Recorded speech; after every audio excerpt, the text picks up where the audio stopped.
ভাই চুদলিংপং রাস্তা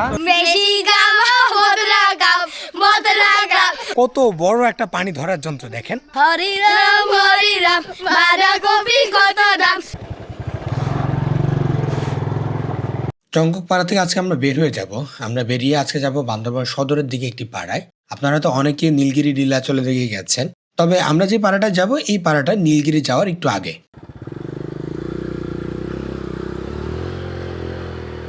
এই চঙ্ককপাড়া আসার সময় আপনারা হয়তো রাস্তাটা দেখেছিলেন রাতের বেলা বা সন্ধ্যাবেলা, এখন আপনারা রাস্তাটা দেখতে পাবেন সম্পূর্ণ দিনের বেলার ভিউতে।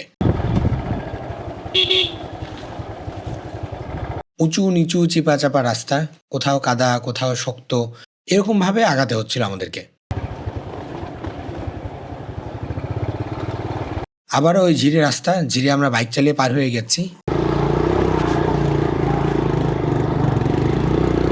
এখানকার বাইকার ভাইরা আসলে অন্য লেভেলে এক্সপার্ট হয়ে থাকেন। মাঝে আমাদের বাইক কাদার মধ্যে আটকে গেল। ওই দাঁড়ান, নেমে যাই নেমে যাই আমি যাই।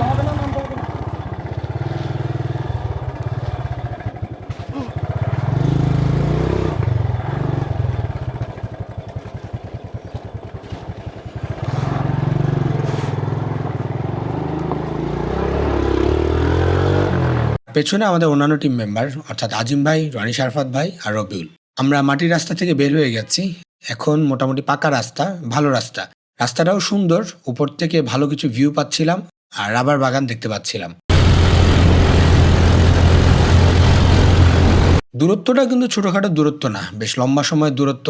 আর এত সময় কাঁধে এত ভারী ব্যাগ নিয়ে বসে থাকা, এটাও চারটিখানি কথা ছিল না। ঘাড় ব্যথা হয়ে যাচ্ছিল, কোমর ব্যথা হয়ে যাচ্ছিল, তারপরেও মনে হচ্ছিল যে বাইরের দৃশ্য দেখতে দেখতে একটু মজা করেই যাচ্ছিলাম।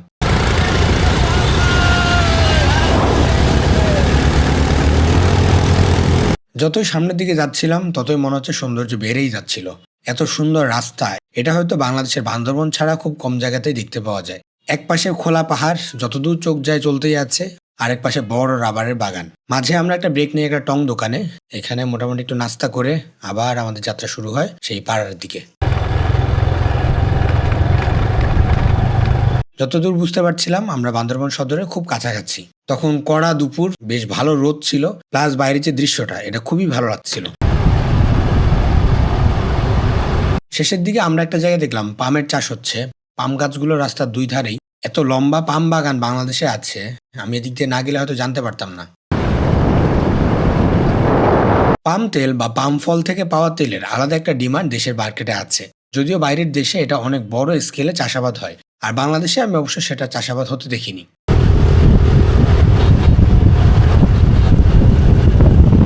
যাই হোক, বান্দরবান সদরের কাছাকাছি এসে ড্রাইভার ভাইরা আমাদেরকে নামিয়ে দেয় এবং সেখান থেকে একটা সিএনজি নিয়ে আমরা আমাদের ডেস্টিনেশনের দিকে আগাতে থাকি।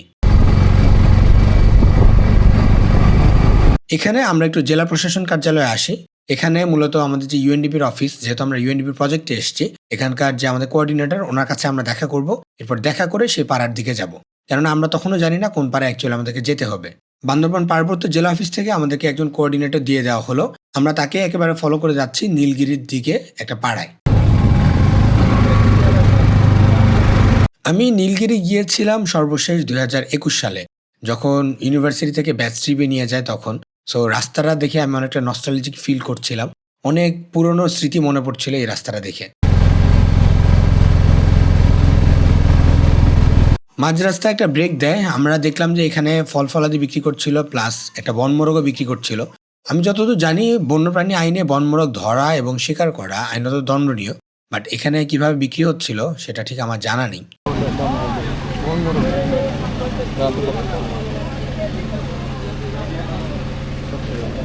বনমোরগ দেখলে বোঝা যায় কিভাবে, এই যে পায়ের এই যে পায়ের এই যে পায়ের এটা দেখলে বোঝা যায় এটা হচ্ছে বনমোরগ। হ্যাঁ, এই যে ধীরে বনমোরগ মুভমেন্ট দেখলে বোঝা যায়। বিরতি শেষে আমরা আবার রওনা দিয়ে দিই নীলগিরির দিকে, অর্থাৎ সেই পাড়ার দিকে। প্রায় তখন দুপুর গড়িয়ে বিকাল হয়ে যাচ্ছিল। আমরা ভয় পাচ্ছিলাম যে অন্ধকারের ব্যাপারটা, কেননা পাহাড়ে ঝুপ করে অন্ধকার নেমে যায়, আর এর মধ্যে আমাদেরকে পাড়ায় যেতে হবে, পাড়াটা রেকি করে এসে তারপরে আবার হোটেলের দিকে মুভ করতে হবে।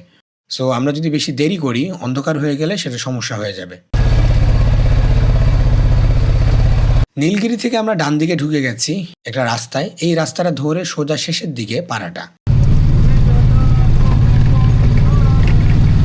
আমরা চলে এসেছি আমাদের পাড়ায়। এই পাড়াটার নাম হচ্ছে রেনিক্ষং বাগান পাড়া। এখানকার তেঁতুল গাছগুলো দেখেন, একেবারে সাদা সাদা তেঁতুল, পুরো ইউনিক। এখানে আমি প্রথমে আমাদের 3 জন বন্ধু পেয়ে যাই।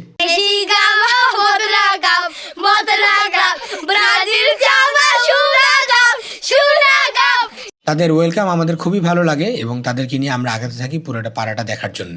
হরি রাম বাঁধাকপি কত দাম, সঙ্গে গাদা মুসলমান। হরি কৃষ্ণ হরি রাম বাঁধাকপি কত দাম, সঙ্গে গাদা মুসলমান। এই পাড়াটাও মুরো সম্প্রদায়ের একটি পাড়া। মুরং বা মুরো সম্প্রদায়ের মানুষজন তাদের ঘর বাড়ি এরকম বানিয়ে থাকে একটু উঁচু করে, নিচের জায়গাটা ফাঁকা থাকে এবং উপরে তারা জুম ঘরের মতো করে বানিয়ে বসবাস করে। আর এখানে যে ধর্ম তারা পালন করে, এই ধর্মটা সম্পূর্ণ নতুন একটা ধর্ম। যদিও এই ধর্ম সম্বন্ধে আপনাদেরকে আগেই বলেছিলাম, ক্রামা ধর্ম। সেই ক্রামা ধর্মের অনুসারী তারা। পরন্ত বিকেলে পাড়ার খুব সুন্দর একটা ভিউ আমরা এখান থেকে দেখতে পাচ্ছিলাম। কার নাম কি? তোমার নাম কি? হ্যাঁ, প্রাণিক মো। তোমার নাম? চেংরো। তোমার নাম? চাংয়া মো। ওকে, তোমরা দুজন ব্রাজিল আর আর্জেন্টিনা। জুমের চাষাবাদের জাম্বুরা তারা বাজারে নিয়ে যাচ্ছেন বিক্রি করার জন্য। মূলত বাজার থেকে হয়তো দেশের বিভিন্ন প্রান্তে এগুলো চলে যাবে। আমি এখানে একটা অবাক করা পানির সংগ্রহের সোর্স দেখতে পারি। এটা মূলত বানিয়ে দিয়েছে একটি অর্গানাইজেশন। কত বড় একটা পানি ধরার যন্ত্র দেখেন। এইখানে মূলত এই কালো কাপড়টাতে পানিগুলো জমা হয়, এরপরে কুয়াশার মতো পানিগুলো জমা হতে হতে এই পানির ট্যাঙ্কিটাতে আসে এবং সেখান থেকে তারা সংগ্রহ করে পান করে থাকে। আমি আমার লাইফে পানি সংগ্রহের অনেক রকমের পদ্ধতি দেখেছি, বাট তার মধ্যে এটা সবচেয়ে বড় পদ্ধতি আমার মনে হয়। আমি আপনাদেরকে আরেকটু ক্লোজলি এটাকে ঘুরে ঘুরে দেখাই। উপর থেকে দেখতে জিনিসটা অনেকটা এরকম ফানেলের মতো, চারপাশে গোল এবং মাঝখানে ফাঁকা। সো কুয়াশা বা বৃষ্টি পড়লে সেই আস্তে আস্তে ড্রপগুলো এটাতে জমা হয় এবং নিচে চলে যায়।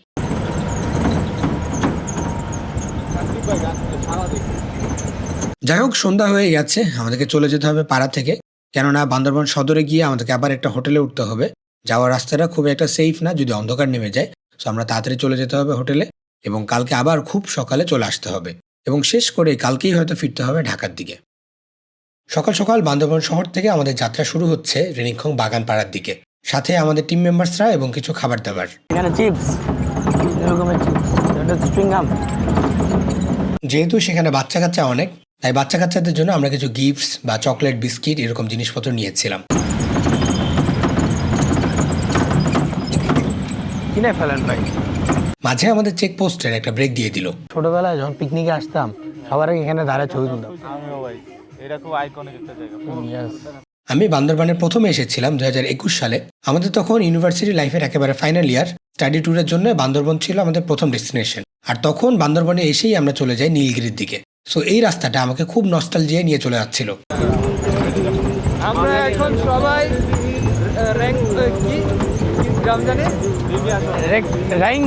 রেংখন পাড়া গ্রামা ধর্মের লোকদের সাথে দেখা করতে পার হয়ে যাচ্ছে।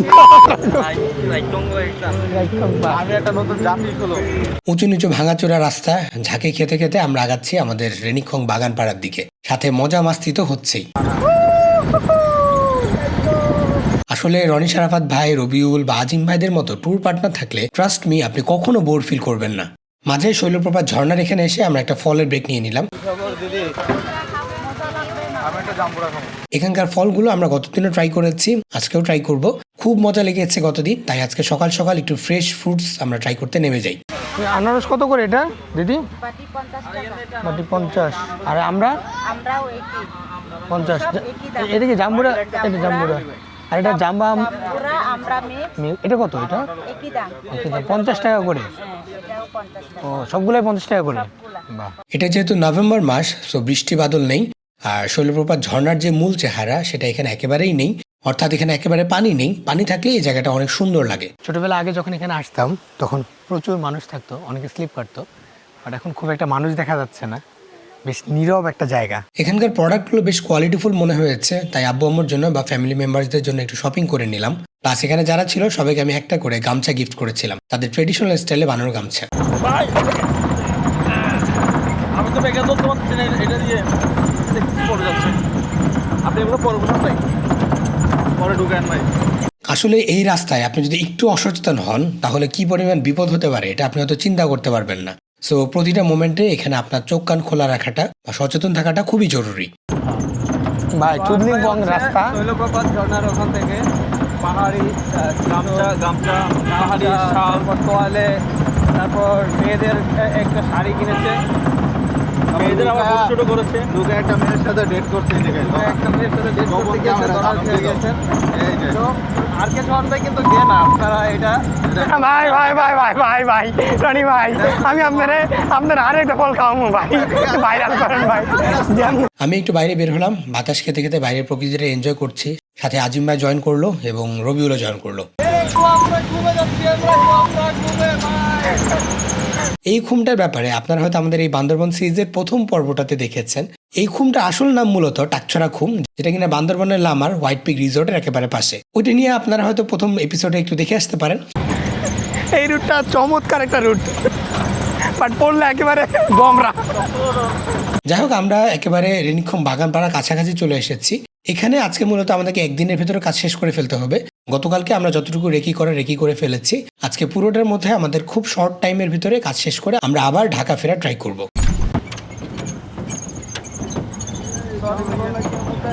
পাড়ার এই রাস্তায় গতকাল আমরা হুন্ডা দিয়ে এসেছিলাম, তাই খুব একটা ঝাঁকি লাগেনি।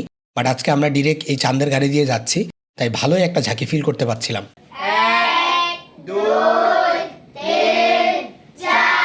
পাড়ায় গিয়ে আমরা প্রথমে চলে গেলাম স্কুলের দিকে।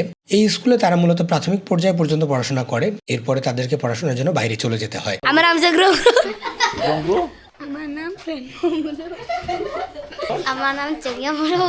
এরপরে আমরা বাচ্চা কাচ্চাদের সাথে আরো কিছুক্ষণ ইন্টারাকশন করলাম। আমাদের এখানে কিছু ফুটেজ দরকার ছিল, সেই ফুটেজগুলো আমরা মন মতো নিলাম। তাদের পড়াশোনা একটু দেখলাম, তারা কি পড়াশোনা করছে, কোন ভাষায় পড়াশোনা করছে সেটাও জানলাম। দেখি কে আসবে, আসো একজন আসো। এখানে আপনার বাংলা পড়ায়, ইংলিশ পড়ায় এবং তাদের ভাষার যে চর্চা সেটাও কিন্তু এখানে আছে। কোনো ভাষাকেই তারা এখানে ছোট করে দেখছে না বা কোনো কিছুকেই তারা এখানে ছোট করে দেখছে না। তাদের ভবিষ্যৎ গড়ার জন্য যতটুকু দরকার তারা প্রপারলি সবকিছুই মেনটেন করছে।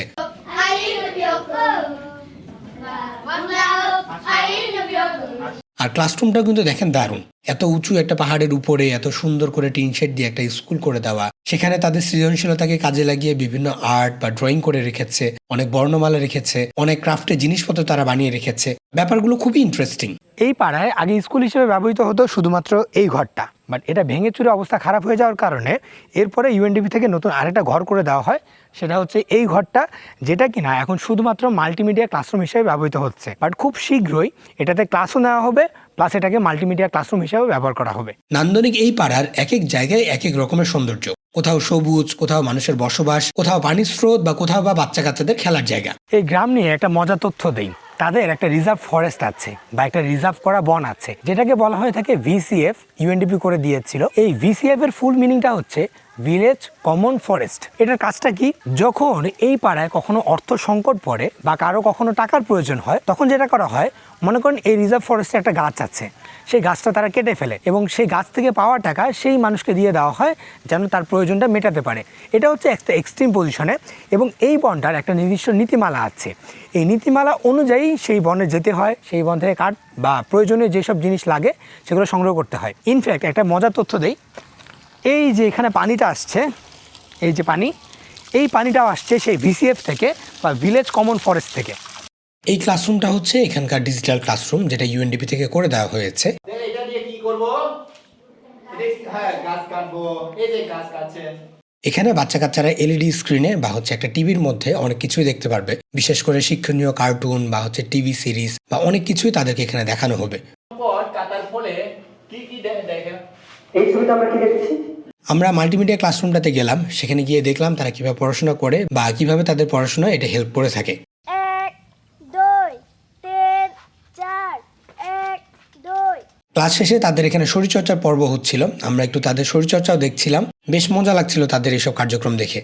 1 2 3 4 1 2 3 4 এবার থামো। বাচ্চা কাচ্চাদের কার্যক্রম দেখার পর আমরা এখন যাচ্ছি ভিসিএফ দেখতে। যে ভিসিএফ নিয়ে আপনাদেরকে একটু আগে বলেছিলাম, এই রিজার্ভ ফরেস্টটা পাড়ার একেবারে পাশেই। তখন বিকেল হয়ে যাচ্ছিল, সো আমরা যেতে যেতে দেখি যে প্রায় অন্ধকার হয়ে গেছে জায়গাটা, বাট খুবই সুন্দর লাগছিল জায়গাটাকে দেখে।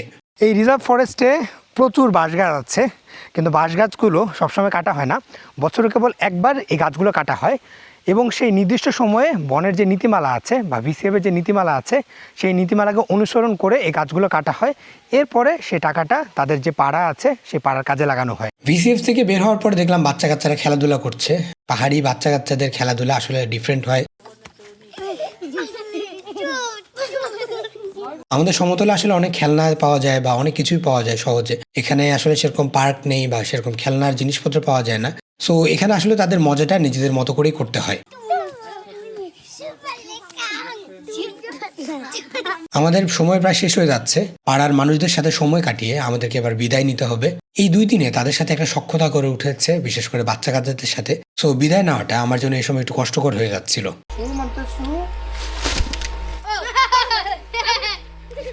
Tata tata good job tata bye. বিদায় রেনিক্ষং বাগানপাড়া, বিদায় আমার ছোট্ট বন্ধুদের। খুব ভালো সময় কেটেছে এখানে, খুব ভালো লেগেছে তাদের আতিথেয়তা, সেখানকার মানুষগুলোকেও। হরি রাম বাঁধাকপি। হয়তো দেখা হবে আবার কোনো একদিন। আপনাদের সবাইকে ধন্যবাদ যারা আপনারা ধৈর্য নিয়ে বান্দরবনে আমাদের এই সিরিজটা দেখলেন। হয়তো আবার কোনো এক সময় বান্দরবনে আমরা যাব, নতুন একটা সিরিজ আপনাদেরকে উপহার দেওয়ার চেষ্টা করব। এই সিরিজটা কেমন লাগলো, কোন পর্বটা বেশি ভালো লেগেছে, ডেফিনেটলি আমাদেরকে কমেন্ট করে জানাতে ভুলবেন না। সে পর্যন্ত আমাদের চ্যানেলটাকে সাবস্ক্রাইব করে বা পেজটাকে ফলো দিয়ে সাথে থাকুন। Thank you.